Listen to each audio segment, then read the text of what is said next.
All right, joining me now is Janay Harding, who will be fighting Leah McCourt at Bellator 259 on May the 21st.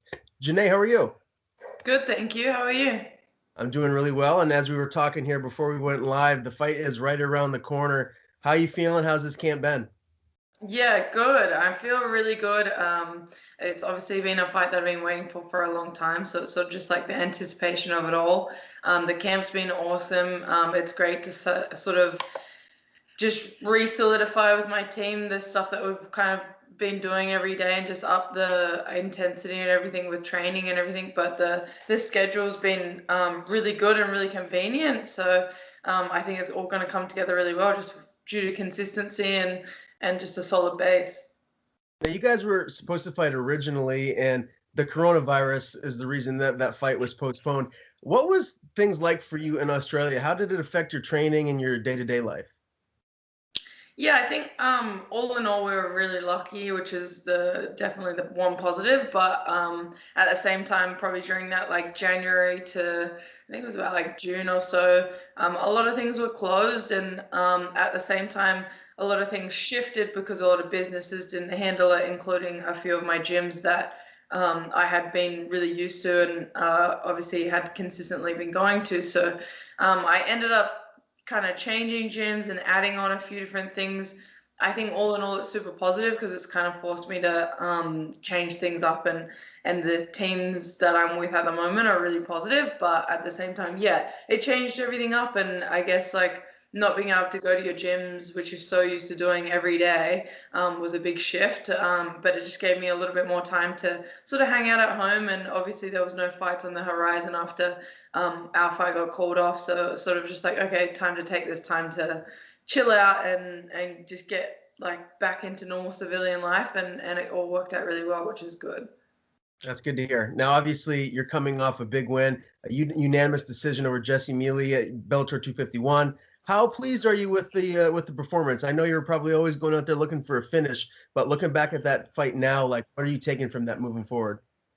Yeah, of course, like you're saying, I would have preferred to finish it, and especially with the rear naked towards the end, I was disappointed in myself that I made some just like minor mistakes and kind of rushed it and stuff like that. But all in all, like I think I proved to myself that 15 minutes worth of just every kind of aspect of the game, I made sure that I was one up in each section, and that really proved to myself that I'm a great contender and I'm more of an all-rounder fighter as I am now. I'm more of a complete fighter, which is good. Obviously, my stand-up's always kind of going to be my strength, but at the same time, against someone like Jesse Mealy, who is super tough, super strong, and jiu-jitsu black belt, of course, I really feel like I proved to myself that these things are not as threatening as they may have been 3 or 4 fights ago when I'm finally developing into the person that I want to be and the all-round fighter that I want to be that will hopefully in turn make me into a great champion. So it was really, really good. Like I'm definitely happy with that fight. Yeah, very well said. I got nothing but the utmost respect for Jesse as well. Very well-rounded fighter, like you said, and it was a great performance. So congratulations there. I did want to get your take on, the ranking system in Bellator and everything that they're doing. You're number 6 right now in the 145-pound division. How do you like this new ranking system? Are you a fan of it?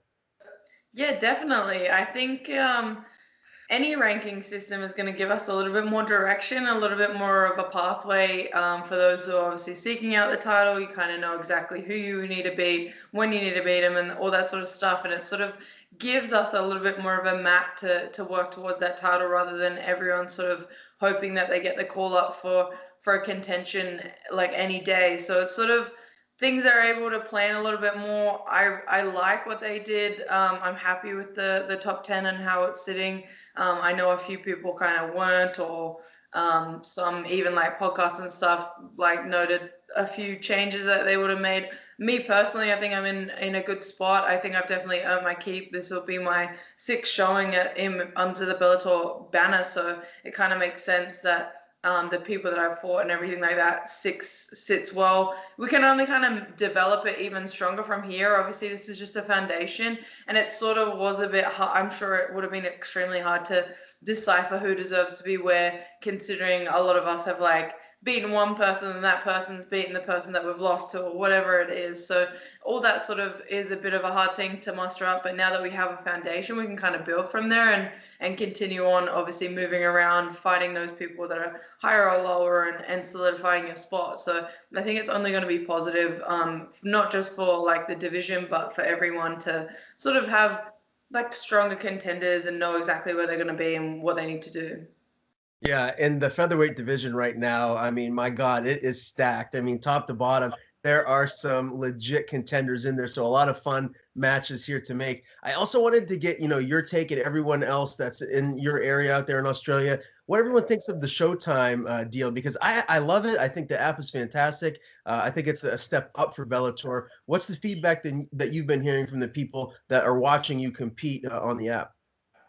So the only problem is it's not quite available in Australia again, but in a positive sense, they did end up making a deal with a very common channel here called Channel 10. So 10 Play app, it's a lot easier to watch for the last probably since I've been signed, to be honest, for the last maybe like 2 years. It hasn't been that easy to get a hold of, especially in the Australian, New Zealand, Oceania region. So it's sort of it's really good that we've shifted in a good direction. 10 Play is a extremely accessible app. It's for free, so it makes it really easy for everyone to watch, especially that main card.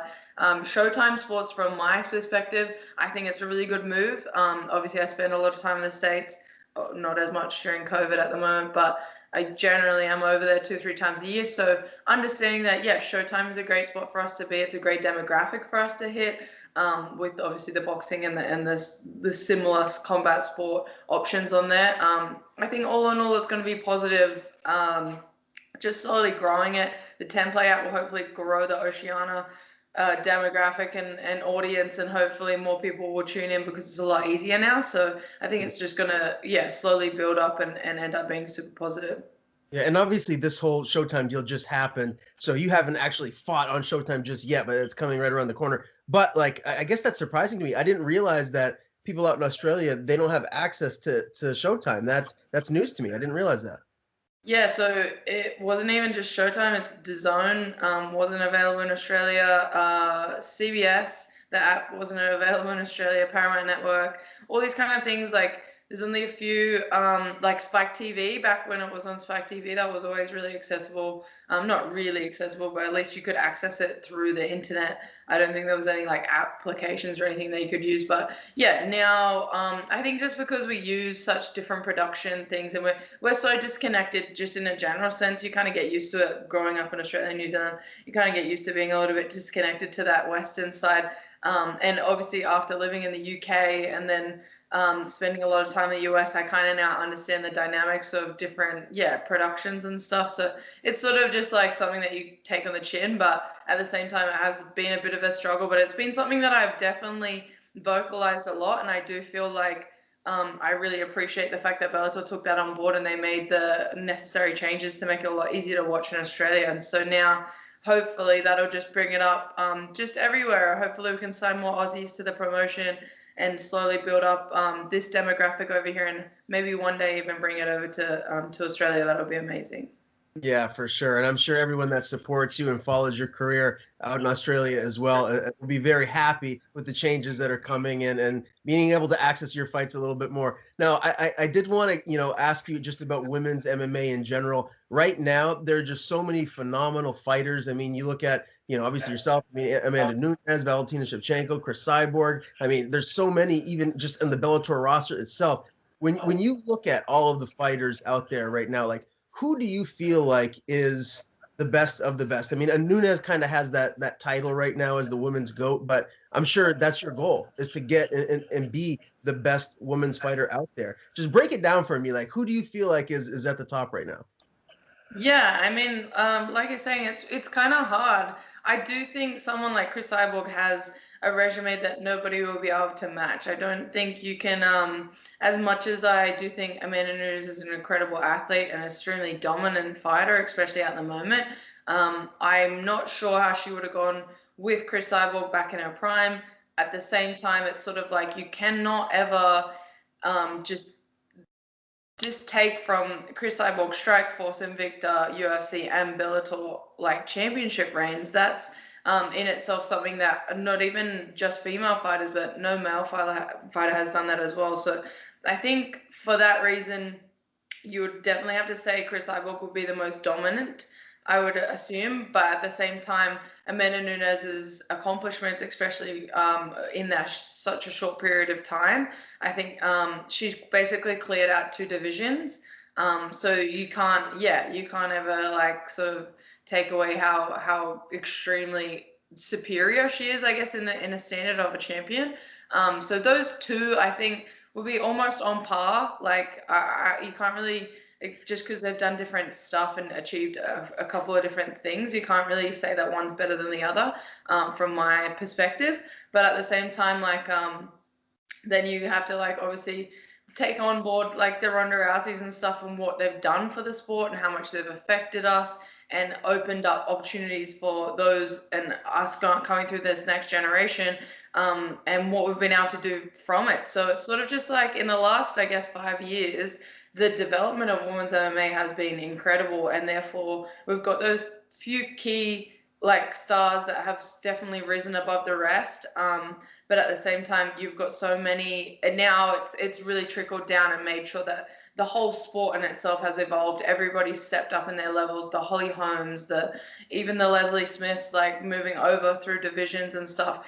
You never really used to see that as much, like being able to be somewhere in between contracts or whatever and be a little bit more able to, jump over to different promotions, PFL, LFA, like all these new things. I think it's really, really cool to see because like in such a short time, it's developed basically into its own sport. And for that reason, a lot more people follow it and it's been a lot more popular for it. So it's going to only get better, I reckon. Great answer. I think when you're done fighting, you have a career as an analyst. Have you ever thought about that? Yeah, definitely. Yeah. If you ask any of my friends, all I do is talk basically, but which is like a positive and a negative, but for that reason I definitely obviously want to use it to my own benefit. I do enjoy like speaking about, especially like MMA, something that you're passionate about. I think it's so easy to speak about, like then you just end up obviously going on your little tangents and stuff, but definitely something in the future that I'm looking towards doing. Yeah, that would not surprise me in the least. Now, obviously, you're dialed in and focused on your opponent here on May 21st, Leah McCourt. But when you look at the division, and your upcoming fights, like, is there someone that just comes to mind that you're really hoping that you can fight here in 2021? There's no one that I'm like kind of closing my opportunities for in a sense, but I'm definitely extremely excited for a lot of matchups. I'd be extremely excited to fight Kat Zingano, obviously, since her signing with the promotion. That's something that I've been looking towards. Someone that I've looked up to for a very long time, someone that I've followed her journey quite well, and just been inspired by it a lot, obviously, her ups and downs and stuff. I think it's just more, I guess, from less of like a moving up the rankings and more of just like a fun fight for me. Obviously it'll benefit me in a contention spot, but at the same time I think it would just be like another cool thing to fight one of your idols.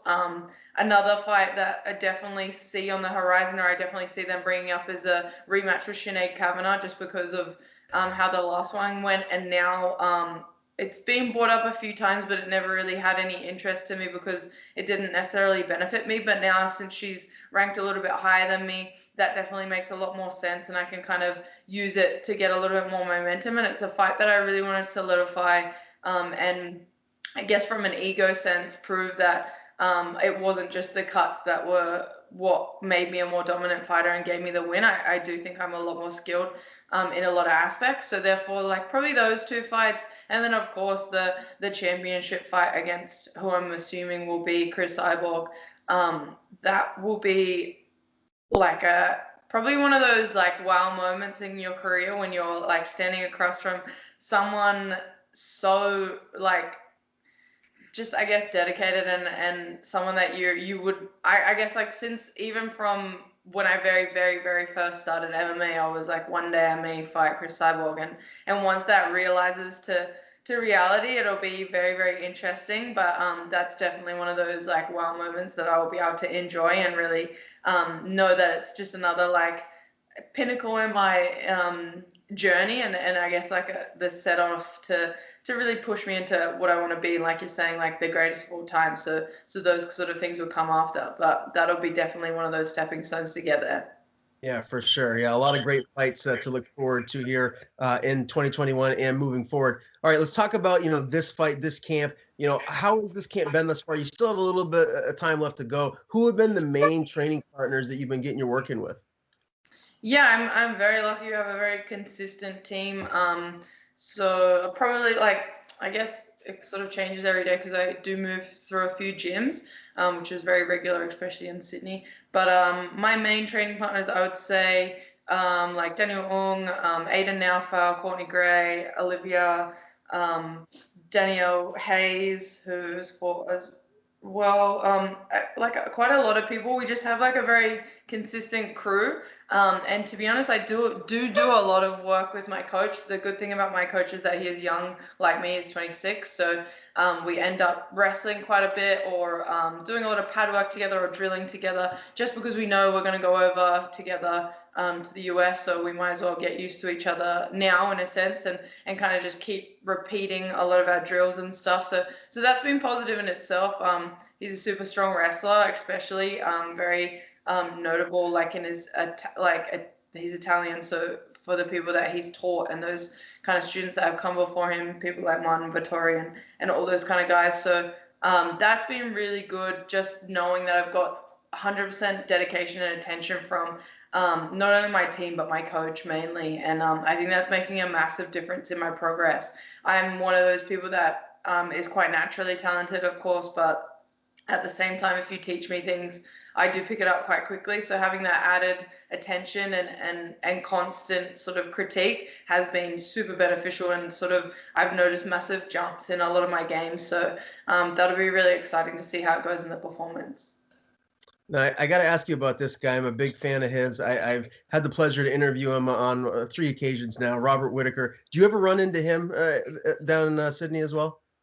Yeah, of course, Sydney's not like, as much as it's massive population, it's not really that big of a place when it comes to the combat sport community. I did used to train a lot down at Gracie's Meat and Grange, which is his gym there. So every now and again I would run into him. But yeah, more because he obviously is quite tight knit and very smart about the people that he keeps around him. He's not super accessible, but he's definitely someone that I've been able to look up to, and then not only that, be able to watch live, go to Melbourne and watch the fight against Izzy and a few other performances, which has been really good. But a lot of his teammates and stuff I see around as well, and so yeah, it's quite good to know that you share the community. Or even like a jiu-jitsu comp that he did like I think over a year ago. It's great to see him just be so involved, considering his reputation and his achievements. So it's really cool.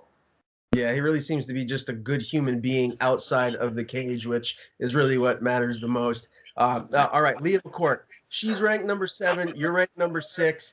How do you like this matchup? Yeah, I love it. I mean, it wasn't ever about the rankings, because obviously they've only just come out previously.